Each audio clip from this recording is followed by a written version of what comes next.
আসসালামু আলাইকুম, সবাই কেমন আছেন? আশা করি ভালো আছেন। আর যে গরম পড়েছে, এত গরমে কেউই ভালো নেই, সেটা ভালো করেই জানা আছে।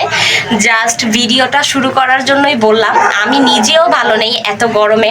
এত পরিমাণ গরম, এত গরমে ভালো থাকাটা একদমই অস্বাভাবিক। যাই হোক, আজ অনেক দিন পর একটি ভিডিও শুরু করলাম, তাও আবার রাত্রবেলা থেকে। রাত থেকে আজকে একটি ছোট্ট ভিডিও করব। ভাবলাম অনেক দিন ধরে ভিডিও দেই না, একটি ভিডিও দেয়া যেতে পারে। কারণ অনেক বেশি সমস্যায় ছিলাম, নানান ধরনের সমস্যার কারণে। যাক, আমার কথা, আমার সমস্যা আর নাই বলি, কারণ প্রত্যেকের জীবনেই অনেক বেশি প্রবলেম, অনেক বেশি সমস্যা। তাই আমার সমস্যার কথা বলে আপনাদের সমস্যা আরো বাড়িয়ে দিতে চাই না। সুন্দর করে আজকে ভিডিওটা শুরু করছি। প্রথমেই দেখাচ্ছি আমি আজকে কি কি করছি। এই যে এখানে আমি মাছ ভুনা করছি। মাছটা পুরোপুরি ভুনা না, আমি একটু ঝোল ঝোল নামাবো। টমেটো, ধনিয়া পাতা, কাঁচামরিচ এগুলো দিয়ে, পেঁয়াজ দিয়ে সুন্দর করে একটা ভুনা ভুনা হালকা একটু ঝোল ঝোল করে নামাবো। একটি মাছ ভুনার তরকারি করে ফেললাম। এখানে ঝোলটা আরও অনেক শুকাবে। আর এখানে করলা ভাজি করেছি। ভাজিটা ভাববেন না যে পুড়ে গেছে, আমি একটু বেশি ভাজা ভাজা করেছি ভাজিটা, করলা আলু ভাজি। আর এখানে হলো, এখানে দিনের তরকারি, এটা হলো শুটকি ছিল, সেটাই রয়ে গিয়েছে। আর ডালটা এটা কালকের জন্য ডালটা রান্না করব। তরকারিটা হয়ে গেলে তরকারিটা নামিয়ে ডালটা বসাবো। আর এখন যে এক বক্স ডাল আছে সেটা দিয়ে আমাদের রাতে চলে যাবে। যাই হোক, এই হলো আমার রাতের কাজকর্ম। আমার রান্নাঘর পুরো পরিষ্কার করে ফেলেছি, সব কিছু পরিষ্কার করে ফেলেছি, মুছে টুছে চুলা টুলা সব মুছে টুছে পরিষ্কার করা শেষ। শুধুমাত্র তরকারির ঝোলটা কমে গেলে তরকারির ঝোলটা নামিয়ে ডালটা বসিয়ে দেব কালকের জন্য। তারপর আবার এক পাতিল পানিও ফুটাতে হবে, গরম পানি। এসব কাজ রাতে করা ছাড়া কোনো উপায় নেই, যেহেতু সারাদিনই গ্যাস থাকে না। রাতে গ্যাস প্লাস এলপি দুইটা মিলিয়ে ঝিলিয়ে এই টুকটাক কাজগুলো সব কিছুই সেরে নিতে হয়। আর এখন রান্নাঘরে সব কাজ শেষ করে আমার গরম প্রচন্ড পরিমাণে লাগছে। মাথার মধ্যে তেল দেয়া নাই, এখন আমি মাথার মধ্যে একটু তেল দেব, একটা বেনি করব, তারপরে একটু গাটা ধুবো। চুল ভিজাবো না, কারণ আমার এমনিতেই আমি প্রচন্ড পরিমাণে ঠান্ডা থেকে সবে মাত্র উঠলাম বললেও ভুল। এখনো আমার ঠান্ডা লেগেই আছে, নাকে এখনো কথা বাজে। মানে অসুস্থর মধ্যে দিয়ে গিয়েছি, সেই জন্য ভিডিও দিতে পারিনি। আরো কিছু সমস্যাও ছিল, সবকিছু মিলে মিশে আমি অনেক দিন ধরে ইউটিউবে কোনো ভিডিও দিতে পারছি না। যাই হোক, এখন ঘরে যাই, ঘরে গিয়ে প্রথমে মাথায় তেল দেব, সুন্দর করে একটা বেনি করব, তারপর গা ধুতে যাব, মানে শরীরে পানি ঢালবো, একটু গোসল করব, শুধু মাথাটা ভিজাবো না, গোসল করে গা ধুয়ে তারপর একটু ফ্রেশ হব। তারপর আবার রাতের খাওয়া দাওয়া, রাতে 12টা অলরেডি বেজে গিয়েছে, সকালে মানজারের স্কুলও আছে। जी तो फिर आइए और शुरू कीजिए। মানে এত গরম লাগতেছে, পুরো ভিজা গেলাম গরমে।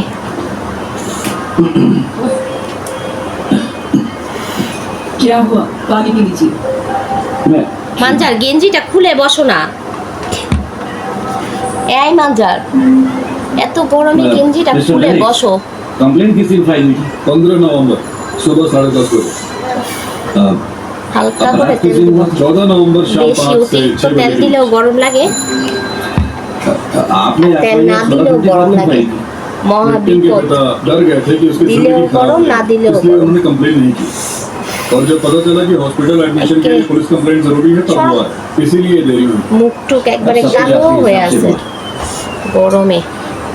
पहली कंप्लेंट में मेरे क्लाइंट का नाम नहीं था, आपने उसे গোসল করে बाद আসলে में যদি डाला একটু है। শান্তি পাই। सर, दरअसल उन्होंने पहले ही बताया ना कि उन्हें बाद में पता चला कि आपका क्लाइंट भी इसमें शामिल है।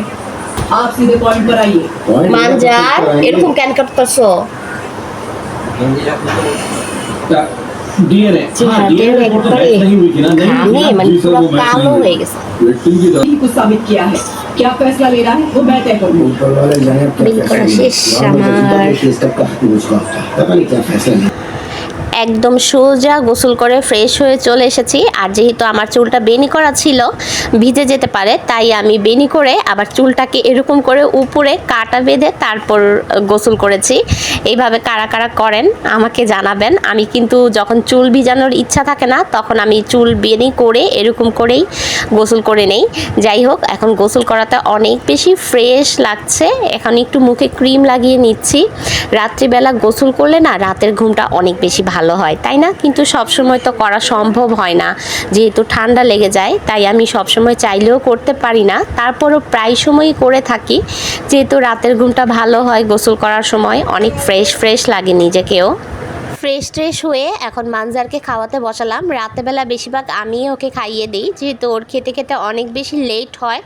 আর সকালে ওর স্কুল আছে, নিজের হাতে যদি খায় তাহলে অনেক লেট করে খাওয়া থেকে উঠবে। তাই সেজন্য মনে করি আমি নিজেই খাইয়ে দিই, ঝটপট খাওয়া দাওয়া করে শুয়ে পড়বে। আগে মানজারকে খাওয়াবো, তারপর মানহাকে খাওয়াবো, তারপর আমি নিজে খাবো। এরকম করে করে রাতে আমার খাওয়া দাওয়া করতে অনেক বেশি লেট হয়ে যায়।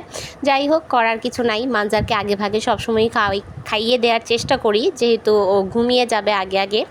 তাই এখন সবার আগে ওকে নিয়ে বসলাম। ওর খাওয়া দাওয়া শেষ করে তারপর মানহাকে খাওয়িয়ে আমি খাবো।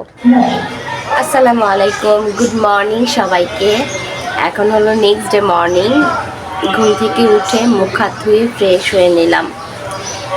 মানজার সকালে স্কুলে গিয়েছিল, স্কুল থেকে মানজারকে আনতে ওর পাপা গেছে। স্কুল থেকে মানজারকে নিয়ে তারপর ওর চুল কাটাবে, চুল কাটিয়ে তারপর বাসায় নিয়ে আসবে। আমার চোখ মুখগুলো ফোলা ফোলা লাগতেছে না, অনেক বেশি যে ঘুমিয়েছি তা না, আবার রাত্রে না মানে কিছুদিন ধরে রাত্রে ঘুমই আসে না। রাত্রে ঘুমাই ঘুমাই করতে করতে এটা করি সেটা করি, মানে ঘুম আসে না। শুয়ে পড়ি, সবাই শুয়ে পড়ি, শুয়ে এই কাজ ও কাজ করতে করতে করতে করতে মানে অনেক রাতে ঘুম আসে, আর সকালে ঘুমই ভাঙতে চায় না। তারপরও সকালে ঘুম থেকে উঠে মানজারকে স্কুলে পাঠিয়েছি। অবশ্য রেডি মানজারই একা একাই হয়েছে আজকে, আমি উঠি নাই। আর গরমে এত বেশি খারাপ লাগতেছে, অনেক খারাপ লাগতেছে। যাই হোক, মানজারকে স্কুলে পাঠিয়েছি, পাঠায় আবার ঘুমাইছিলাম। এখন উঠে মুখ হাত ধুয়ে ফ্রেশ হলাম। মানজার এখনও আসে নাই, ওর চুল টুল কেটে তারপর আসবে। ওর চুলগুলো অনেক বেশি বড় হয়ে গেছে, একদম চোখ টোক পুরা ঢেকে যায়। আর ওর মাশাল্লাহ ওর চুল অনেক গোছা, তো মানে চান্দি, মানে মাথার যে তালুটা ওর মানে ধরা যায় না, এত মানে গোছা চুল ওর মাশাল্লাহ। একদম ঘামায়া পুরা ভিজে একাকার হয়ে যায়। মানহা এখনো শুয়ে আছে, শুয়ে আছে বলতে ঘুমাচ্ছে না, মানহার ঘুম ভেঙে গিয়েছে, শুধু মানহা এখন গড়াগড়ি করছে। মানহাকে দেখানো যাবে না, কারণ মানহা রাত্রে জামা কাপড় পরে ঘুমিয়েছে, ঘুমাতে ঘুমাতে পুরো নেংটু পুংটু হয়ে গেছে।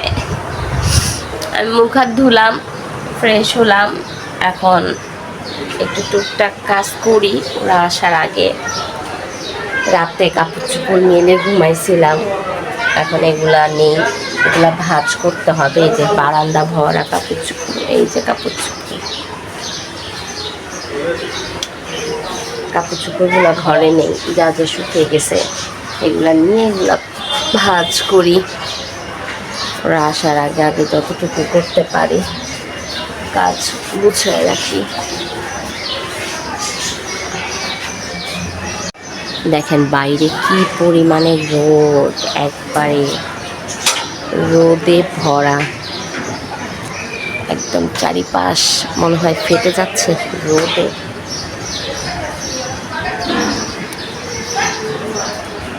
রোদে সব কিছু একবারে খারাপ অবস্থা। এত গরমে, বেশি গরম পড়লেও মানুষের অনেক কষ্ট, আবার বেশি ঠান্ডাতেও মানুষের কষ্ট। কোনো কিছু অতিরিক্ত ভালো না, অতিরিক্ত সব কিছুতেই মানুষের কষ্ট। অথচ করার কি আছে, আমাদের তো বাংলাদেশে এখন সব কিছু অতিরিক্ত পরিমাণেই হয়। গরম পড়লে অতিরিক্ত, ঠান্ডা পড়লে অতিরিক্ত। মোটামুটি হালকা হালকা ভিজা আছে, হালকা হালকা ভিজা যেগুলো আছে ওগুলো থাক, যেগুলো শুকাইছে এগুলো নিয়ে যাই। ওগুলো আর অল্প কিছুক্ষণ থাকলে শুকা যাবে। কাপড়গুলো নিয়ে যাই, এগুলোকে তাড়াতাড়ি করে ভাঁজ করি। রাতে এখানেও কিছু কাপড়, এই যে বেশি রাত্রে এগুলো আনছি তো আর ভাঁজ করতে ইচ্ছে করে নাই, তাই এখানে এইভাবেই রেখে দিছি। এখন একসাথে ভাঁজ করে ফেলি। উঠো মানা, উঠো, ব্রাশ করবে না? কি বলো, কি জিদ শুরু করছে?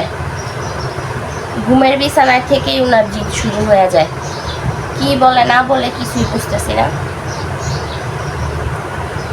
উঠো, উঠে ফ্রেশ হও, ওই যে পাপা আসছে, ভাইয়া আসবে, পাপা আসবে, বলবে মা হ্যাঁ তুমি এখনো ঘুমাচ্ছ, ভাইয়া বলবে আমি স্কুল করে এসে পড়লাম, তুমি এখনো ঘুমাচ্ছ, উঠো।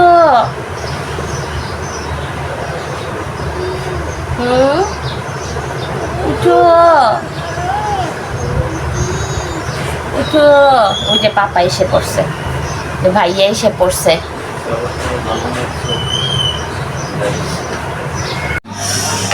এখানে ওরা বাবা ছেলে নাস্তা করে এসেছে, তাই আমার জন্য আমি বানিয়ে নিলাম চা আর বাগরখানি। আমি চা বাগরখানি দিয়ে নাস্তা করব। বাগরখানিগুলো এত খাস্তা, ধরতে ধরতেই ভেঙে যায়, ধরাই যায় না, ধরার আগেই ভেঙে যায়।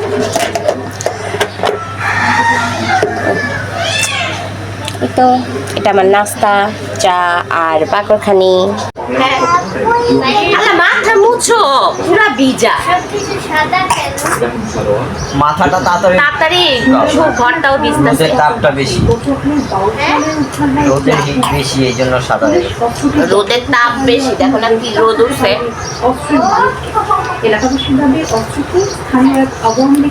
মানে বিস্কুট খাও, খাও খাও, বুকু খাও। জুলাই অভ্যুত্থান যখন তুঙ্গে, তখন উত্তাপ দক্ষিণ পশ্চিমাঞ্চলের জেলা সেই উত্তাপের মাঝেই 30 জুলাই বাউফলে বিডিসি এত গরমে মানুষজন ঘরের দ্বারে থেকে প্রয়োজন ছাড়া বাইরে না, এই আগ্নেয় যে গরম। মাইনুদ্দিন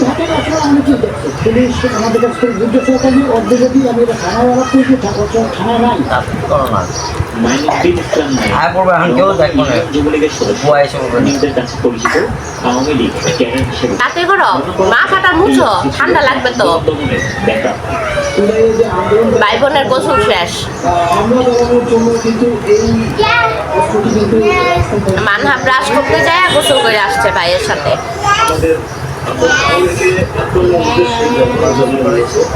হ্যাঁ? আমি তো রাত্রেই করলাম। ছত্রছায়ার পাশাপাশি এই অস্ত্রই ছিল মাইনুদ্দিনের দর্শকের দেখছো মানহা কি ওটা? কক কক কক কক, কার কক কক? হ্যাঁ, আজকে যে পরিমাণে রোদ, যে পরিমাণে গরম, মনে হইতেছে কালকে রাত্রে রান্না করে রেখে ভালোই করছি। রাত্রে রান্না না করলে মনে হয় আজকে দুপুরে রান্নাও করা যেত না। আসলে এত গরমের কারণে রাত্রে রান্না করলে মনে হয় ভালো হয়েছে, দিনে রান্না করতে হবে না গরমে, আবার দিনে রান্না করলে মনে হয় ভালো হয়েছে, রাত্রে রান্না করতে হবে না। আসলে গরমে দিন রাত কোনো বেলাই মনে হয় চুলার পাড়ে যাওয়া যায় না। মানহা কি এনেছ? ওইখানে মুরগিওয়ালা মুরগি কাটতেছে আর ভাই বোন বসে বসে দেখতেছে, খেলা করতেছে। ও মা, আমি ভয় পাই। ফুলি বাবা, মুরগির পা নিয়ে আসছে। এটা কি? এটা কি? এই যে এখানে এখানে এখানে ভয় দেখাও, এখানে। এই চিসি, এই যে এখানে ভয় দেখাও, এখানে ভয় দেখাও। তুমি খালি গায়ে। ও মা, বাও। হ্যাঁ, বাও। ও, বুঝছি, শুনছি তো আমি। মুরগির পায় না, আমাকে ভয় দেখাচ্ছে। ও মা, আমাকে দিও না, আমি ভয় পাই। এত বড় কলিজা, তুমি ভয় পাও না? ওই যে ভাইয়াকে দাও, যাও ভাইয়াকে দাও। ভয় পায় না, ভয় টয় বুঝে না। হাত ধুয়ে আসো, আল্লাহ, হাত ধুয়ে আসো, হাত ধুয়ে আসো। কি নাড়াচাড়া করতেছে, রক্ত টক্ত কাঁচা নাচা, এটার কোনো ঘৃণা নাই, ভয়ও নাই, ঘৃণাও নাই, কিছুই নাই।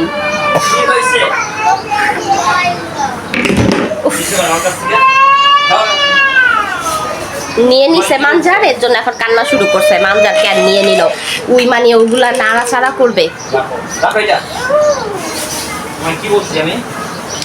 এই ক্লিপটা সুন্দর না? ওই ক্লিপটা আমাকে অহনা গিফট করেছে। এই দিচ্ছি, আমার বলছে। এই যে এখানে মুরগি আলা কেটে দিয়ে গেছে। এখানে এই মুরগিগুলো এখন ধুয়ে পরিষ্কার করে তারপর প্যাকেট করে রাখা হবে। অনেকক্ষণ হয়ে গেছে মুরগিগুলো কেটে দিয়ে গেছে, এখনো ধুইতে পারি নাই, কারণ মাঝখানে একটা ছোট্ট অ্যাক্সিডেন্ট হয়ে গেছে। অ্যাক্সিডেন্ট বলতে গেলে মুরগিওয়ালা মুরগি ধুয়ে রেখে দিয়ে গেছে। আমি কাজ করতেছিলাম, এর মধ্যেই মানজারের পাপা ছাদে গেছে, ছাদের থেকে নামার সময় পড়ে গেছে। এই যে আমরা যেহেতু এই যে এই চঙ্গ এটা বেয়ে ছাদে যায়, তাই এটা ভেঙে পড়ে গেছে। এই যে এখানে পড়ে, এই যে গেঞ্জি ছিঁড়ে গেছে, 2-3 জায়গা দিয়ে কেটে গেছে। ওরে মলম টলম দিয়ে দিলাম। এই তো আর কি, বিপদ আসতে মানুষের সময় লাগে না, এর জন্য এখন ভালো লাগতেছে না আর। এখানে সব মুরগিগুলা কেটে টেটে ধুয়ে নিছি। এই যে এখানে 6টা মুরগি ছিল, 6টা মুরগি একবারে কেটে কুটে ধুয়ে তারপর নিছি। এগুলা হলো রোস্টের মুরগি, আর এগুলো হলো এই যে গিলা কলিজি, এগুলাও একবারে কেটে ধুয়ে নিছি। আর সকালে নাকি আরো নাকি 3টা মুরগি আইনা ফ্রিজে রাখা আছে, ওটা আর আমি জানি না। আমি ঘুমায় থাকি, সকালে ছেলেদের নিয়ে স্কুলে যাই, স্কুল থেকে আসার সময় বাজার করে নিয়ে এসে ফ্রিজের মধ্যে ঢুকায় রাখে, আমি বলতে পারি না। একটু আগে এগুলো যখন কাটতেছি তখন এসে বলতেছে যে ফ্রিজে তো আরও মুরগি আছে, আমি কি বের করে এনে দেবো, ওগুলা কাটবা? না, আর পারবো না, এগুলাই এখন কাটি। ওই 3টা মুরগি ওটি আবার পরে কাটা যাবে, ওগুলো আবার বড় মুরগি। এখন এগুলাই পিস করে নিছি, ধুয়ে নিছি, এগুলো এখন প্যাকিং করে ফেলি। এত গরমে বেশিক্ষণ বসে বসে এক কাজ করা যায় না। এগুলো এখন সব ধোয়া টোয়া শেষ, এগুলো এখন সব প্যাকিং করে ফেলি, করে ফ্রিজে রেখে দেই। এমনিও বেলা হয়ে গেছে, ভাত বসাইতে হবো, ভাত বসাবো, তরকারি ডাল এগুলা ফ্রিজ থেকে বের করে এগুলা গরম করতে আরও বেলা হয়ে যাবে। এখন আপাতত এগুলা ঢুকাই, এক একটা সব পলিথিনে করে পোল্টা করে তারপর ফ্রিজে রেখে দেবো। গিলা কলিজিগুলাও সব কয়টা একসাথে একটা পোল্টা করে রাখবো, একদিন আমাদের হয়ে যাবে। ছোট পরিবার, ছোটোখাটোভাবে হয়ে যায়। এর মধ্যে আমার রান্নাঘরটা ছোট, তো ভালো করে ভিডিও করা যায় না। একটু ভালো করে সুন্দর করে ভিডিও করব, শেয়ার করব, সেটাও করা যায় না। ভিডিও করতে বেশি সমস্যা, রান্নাঘর ছোটোর কারণে। যে সব এরকম পোল্টা করে ফেলছি, এখন এইভাবে প্যাঁচা রেখে দেব। এর ফাঁকে বুয়াও এসে পড়ছে, বুয়ার আজকে কাপড় ধোয়া ছিল না, ঘর তোর মুছে দিয়ে তারপর গেল। আমিও এই ফাঁকে এই কাজটা করে ফেললাম।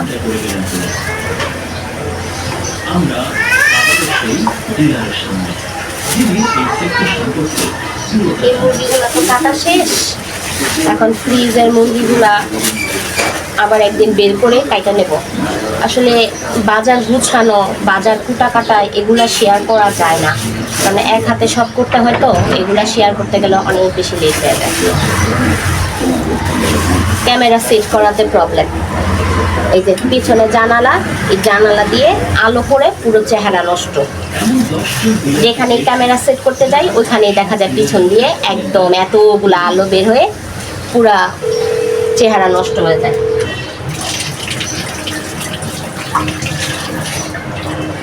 শেষ, এগুলো এখন রেখে দিই। যে আমি এখানে ভাত বসাইছি, ভাত আমার হয়ে গেছে, এখন আমি ঠিকা দিয়ে দেব। তারপরে এই যে তরকারি গরম করব, ডাল গরম করব, ভাজি গরম করব, এগুলা গরম করব। ভাত নামিয়ে তরকারিটা বসিয়ে দিলাম, তরকারিটা গরম করে ফেলি। আর কালকে রাতে যে ডালটা রান্না করছিলাম, ডালটা আর বাগার দেওয়া হয় নাই। ডালটা এখন পেঁয়াজ কেটে নিলাম, ডালটাকে বাগার দিয়ে দেবো। ডালটাকে বাগার দিলেই কাজ শেষ। ভাবছি সকালে উঠে গোসল করতে পারি নাই, একটু দেরি হয়ে গেছে। ভাবছি যে থাক, দেরি যখন হয়ে গেছে একটু পরেই করি, যেহেতু বেলা করে ঘুমতে করছি। আর এখন পানিতে হাত দেওয়া যেতেছে না, পানি মনে হয় আগুন, শরীরে লাগালেই মানে শরীর তাড়াতাড়ি মানে সাথে সাথে জ্বলে যাবে। এখন আর করা সম্ভব না, এত গরম পানি দিয়ে এত গরমের মধ্যে গোসল করা সম্ভব না।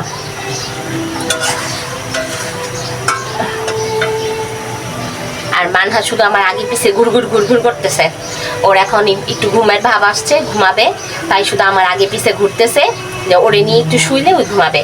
কিন্তু ভাবতেছি যে চুলাটা যখন ধরাইছি একবারে চুলার কাজটা শেষ করে পরে ওরে নিয়ে একটু শুই, ও ঘুমালে তারপর ভাত বের করবো। শেষ, তরকারিটাও গরম শেষ। এখন ডালটা বাগার দিয়ে দেই, বাগার দিয়ে দিলেই শেষ চুলার কাজ। মানজারও আরবি পড়ে এসে পড়ছে।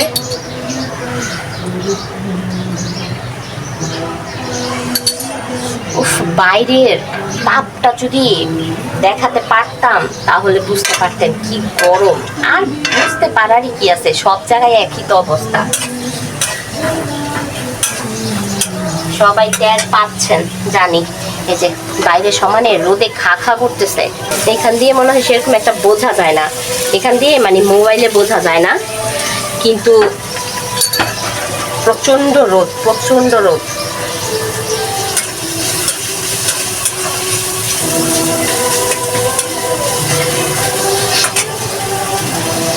কি করতেছে দেখেন অবস্থা।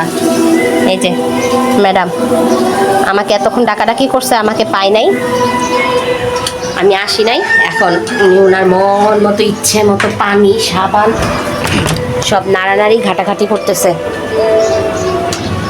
কি করছো? সাবান ধরছো? আল্লাহ, সব সাবান সুবান সব ফেলে দিছে। দাঁড়াও দাঁড়াও দাঁড়াও, ওই যে হাত দো, হাত দো, হাত জ্বলবে না। হ্যাঁ, নাও নাও নাও, হাত দো। ও যেন পানি না ধরতে পারে এর জন্য আমি একবারে, আচ্ছা আচ্ছা আচ্ছা, দৌ দৌ, ও যে না ধরে পানি এর জন্য আমি একবারে নিচের থেকে বন্ধ করে রাখি। কিন্তু বন্ধ করে রাখলে কি লাভ, আবার আমারই তুলে দিতে হয়। ওই যে সাবান, পানি ছাড়াই সাবান ঘাটাঘাটি করতেছে। এখন এই যে ছেড়ে দিলাম, আর নাহলে তো চোখ মুখ সব জ্বলে টোলে ছাড়খাড় হয়ে যাবে। তাড়াতাড়ি ডালটা বাগার দিয়ে করলা ভাজিটা একটু গরম করি, তারপর চুলাটা অফ করে ঘরে যাই। আমার ঠান্ডাই ভালো হইতেছে না, আমার কাশি ঠান্ডা কিচ্ছু ভালো হইতেছে না। কিভাবে ভালো হবে? এই যে জামা, বুকের সাইড দিয়ে জামাটা সর্বক্ষণ ভিজে থাকে, সর্বক্ষণ বুকের সাইডে জামাটা ভিজে থাকার কারণে ঠান্ডাটা পুরো বুকের মধ্যে লেগে গেছে, সেই কারণে ঠান্ডাটাও আর ভালো হইতেছে না। এখন নিয়ে বসলাম গরম গরম চা। এই গরমের মধ্যে, এত প্রচণ্ড গরমের মধ্যে 38, 39 ডিগ্রি গরম, এই পচা গরমের মধ্যেও যারা 2 বেলা করে চা খাওয়া ছাড়ে নাই তারাই হলো প্রকৃত চাখর। যেমন 1 নাম্বার আমি।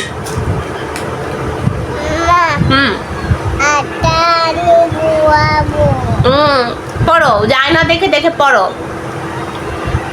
আমার মেকআপ নিয়ে বসছে, আমার মেকআপ দেখে দেখে উনি এখন মেকআপ করবে।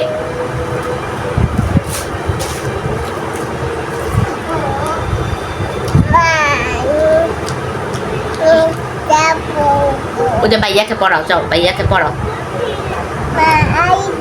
আচ্ছা যাও, ওই যে এটা নিয়ে ভাইয়ার কাছে যাও।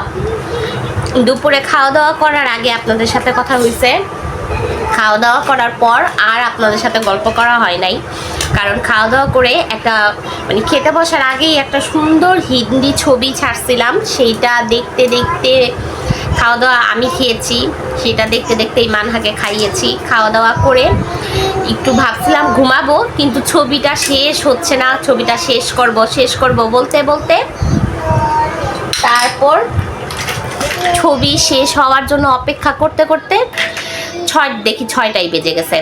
তারপরও 6টা বাজে, এখন ভাবছি যে তাহলে এখন একটু 1 ঘন্টা ঘুমাই।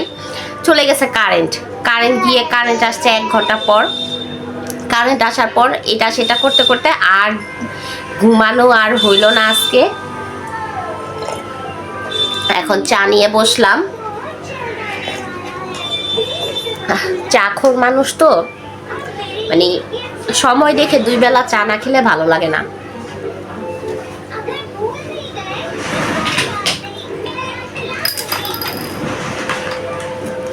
তাই ভাবলাম একটু চাটা খাই, একটু আপনাদের সাথে গল্প করি, তারপর আবার কাজ আছে। মানজাকে পড়তে বসিয়েছি, মানহা খেলা করছে, আমার আবার কাজ আছে। আমার কাজ বলতে রুটি বানাবো, ভাজি বানাবো, আর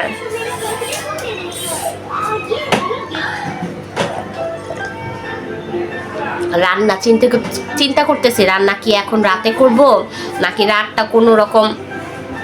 দিনের ডাল আছে, মাছের তরকারি আর ভাজি শেষ, ডাল আছে। এখন চিন্তা করতেছি যে এখন কি রাতে রান্না করব, যদি রান্না করি তাহলে রাত্রে আর কালকে দুপুরের হয়ে যাবে, আর যদি এখন না রান্না করি তাহলে এখন ডিম ভাজা টাজা ডালের সাথে কিছু একটা হালকা পাতলা দিয়ে একবেলা খাওয়া হয়ে যাবে, মানে রাত্রটা হয়ে যাবে, কালকে দিনে রান্না করতে হবে। অনেক গরম লাগতেছে, তাই ভাবতেছি যে তাহলে কি রাত্রটা হালকা পাতলা দিয়ে চালিয়ে দেব, দিনের বেলা রান্না করব, নাকি এখন একটু কষ্ট করে রান্না করব, তাহলে দিনের বেলা একটু শান্তি করব। এখন অবশ্য শান্তিও নাই, রুটি বানাতে হবে সকালের জন্য, রুটি ভাজি এগুলা তো করতেই হবে। শান্তি নাই ভাই, যতই গরম থাক যতই যাই থাক, মানে রান্নাঘর থেকে মুক্তি পাওয়া সম্ভবই না। লিস লাগাবে, লিস লাগাতে চাও? লিস নিয়ে আসছে, লিস লাগাবে।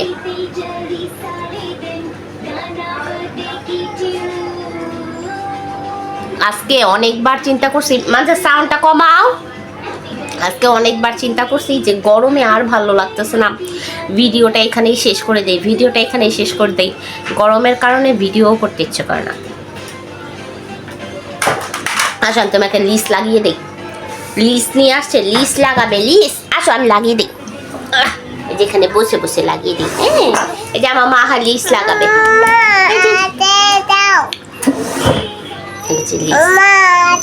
হাতে দেবো, যে এখানে দেখে দেখে লাগাও লিস, এই যে এখানে দেখো, ফোনে দেখে দেখে লিস লাগাও। মা, ও বাবা সুন্দর হয়েছে, লাগাও, আবার লাগাও। ও বাবা, দূরে বসো, হ্যাঁ এখানে বসে লাগাও। ও বাবা, এই যে মা লিস লাগাচ্ছে, বলো তো সুন্দর হয়েছে? এটা এরকম করে দাও, এই যে এভাবে করে দাও, এই যে লিস লাগিয়ে কিন্তু এইভাবে করতে হয়। উফ, গরমে অবস্থা খারাপ আর লিস লাগায়। ও বাবা, অনেক সুন্দর হয়েছে, বাবা। হ্যাঁ হয়েছে, লিস লাগানো শেষ। আমার সাজুনি বুড়ি, এটা হলো আমার সাজুনি বুড়ি, সারাদিন শুধু সাজুগুজু আর সাজুগুজু। থাক, আমি তো এরকমই একটা সাজুনি বুড়ি চেয়েছি। হ্যাঁ, আমি এরকমই একটা সাজুনি বুড়ি চেয়েছি। আমি সবসময় মেয়ে বাচ্চা পছন্দ করতাম শুধুমাত্র একটা কারণেই, সেটা হলো সাজানো গুছানো যায়, মেয়ে বাচ্চাদের সাজানো যায় সুন্দর করে, সেই জন্য আমার মেয়ে বাচ্চা পছন্দ। শুধুমাত্র এই একটা কারণেই আমি মেয়ে বেবিদের বেশি পছন্দ করি। আর আমার যখন মেয়ে হবে আমি জানতে পারছি, তখন তো আমি আরও খুশি যে যাক সাজানো গুছানো যাবে। আমি একটু সুন্দর করে চুল বেঁধে দেবো, লিস লাগিয়ে দেবো, লিপস্টিক লাগিয়ে দেবো, সারাদিন সাজাবো আমার বাচ্চাকে আমি। এর জন্য আমার মেয়ে বেবি খুব বেশি পছন্দ। এই হ্যালো আমার লিস কেন তুমি নষ্ট করে দিচ্ছ? আমার লিস নষ্ট করে দিচ্ছে, হাত ঢুকায় দিচ্ছে এটার ভিতরে। যাই হোক, অনেক গরম লাগতেছে, ফ্যান অফ করে কথা বলা যায় না। এত গরমের মধ্যে ফ্যান অফ করে কথা বলা একদম আমি ঘেমে ঘুমে একাকার। আজকে সারাদিনে টুকটাক আপনাদের সাথে কিছু শেয়ার করেছি। এত গরমে না কোনো কিছু করে শান্তি আছে। যাই হোক, অনেকদিন পরে যেহেতু একটি ভিডিও করলাম, টুকটাক করে অনেক কিছু করার মানে শেয়ার করার চেষ্টা করেছি। আজকের ভিডিওটা এখানেই শেষ করছি। ভালো লাগলে অবশ্যই লাইক কমেন্ট শেয়ার করবেন, আমার জন্য আমার পরিবারের জন্য দোয়া করবেন। আল্লাহ হাফেজ, আসসালামু আলাইকুম।